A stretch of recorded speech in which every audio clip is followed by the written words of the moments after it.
Good day, classmates. I am Leia Dagundon. I will be reporting to you today the overall objectives of the Philippine EFA. I hope that you will gain something from my report, and I know that Dr. Galibo is also there to enlighten us regarding this topic.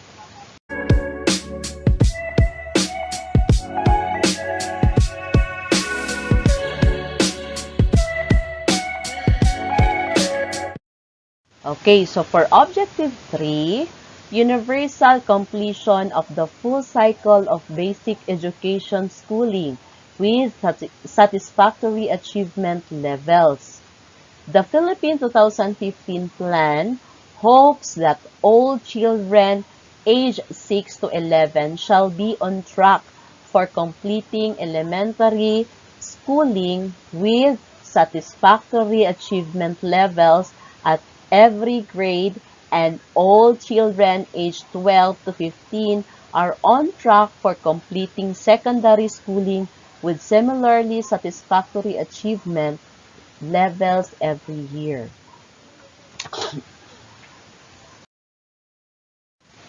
With all the effort of our country to provide um, education to our children, during the EFA 2000 assessment, the Philippines posted a high 96.7% net enrollment rate for both public and private primary school age population.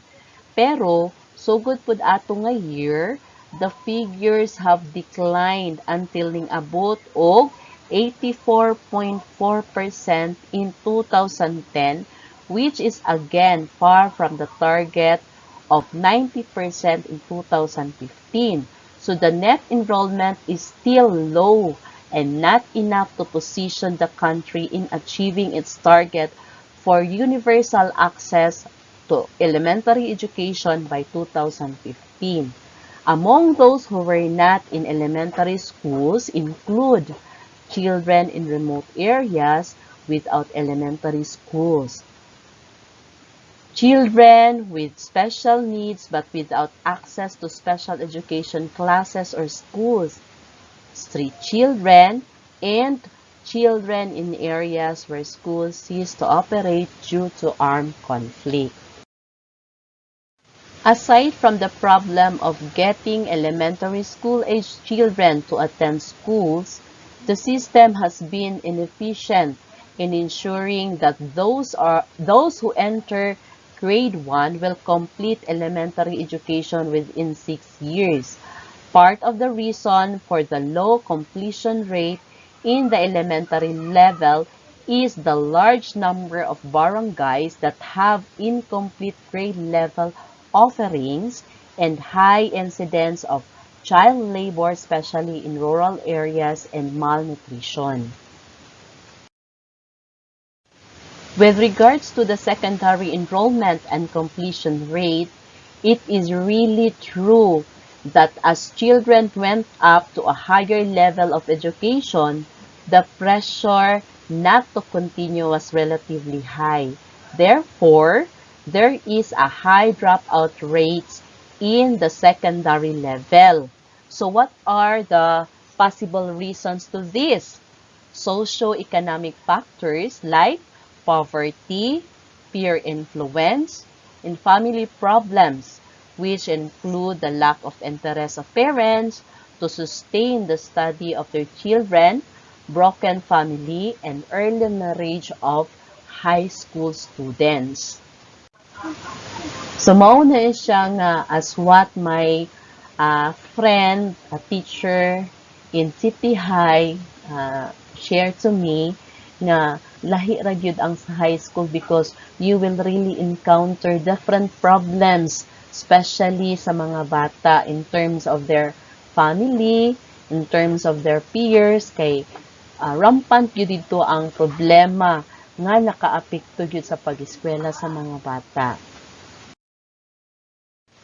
The last objective of the EFA is the total community commitment to attainment of basic education competences for all, education for all by all, or the Grand Alliance.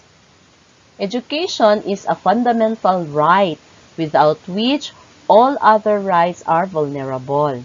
It is too complicated to be handled alone by the education department and by educators.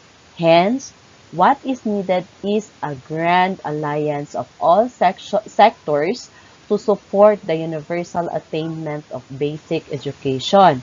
So, the Education for All global movement recommends a grand alliance among government organizations, families, and individuals in meeting the basic learning needs of all children, adults, and out-of-school youth. Critical task number 8 of the EFA 2015 plan is the creation of groups of advocates, champions, and implementers.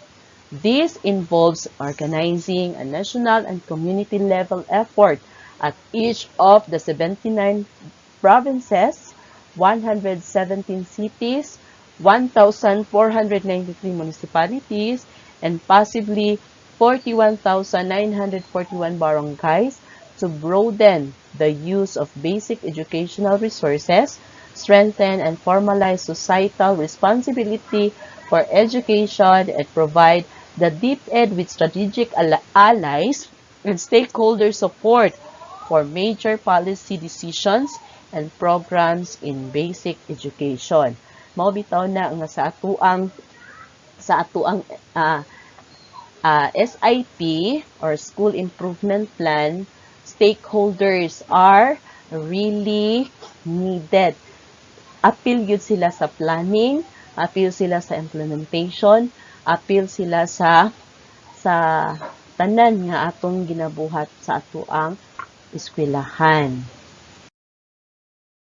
So to summarize, the overall objective of Philippine EFA is universal coverage of out-of-school youth and adults in the provision of learning needs.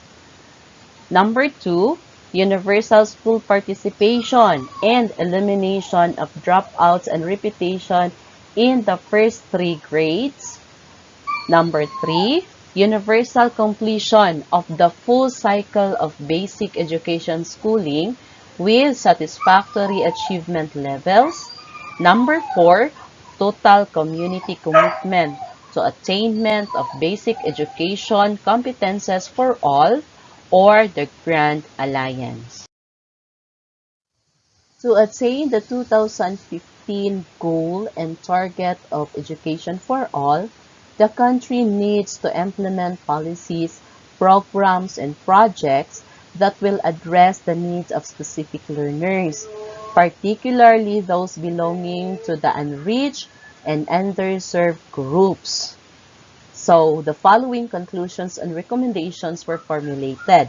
Letter A is the explicit articulation of inclusive education policy and substantial increase in budget provision. So first, DepEd needs to explicitly articulate education or inclusive education as the overall policy and planning framework of EFA. This policy will dictate how the curriculum will be delivered, including the programs, projects, and resource requirements that will support the specific needs of particular groups of learners.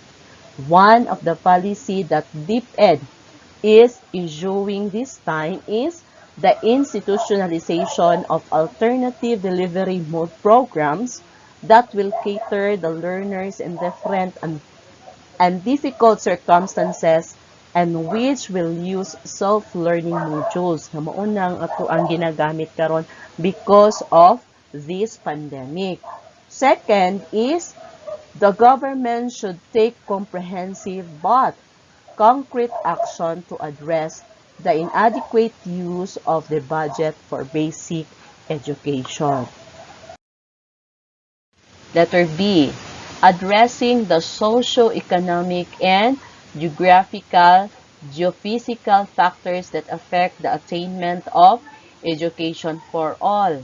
The Philippine basic education system should be flexible and responsive to the needs of learners as affected by non-school factors such as economic factors, social factors, language and cultural factors, geographical and geophysical factors.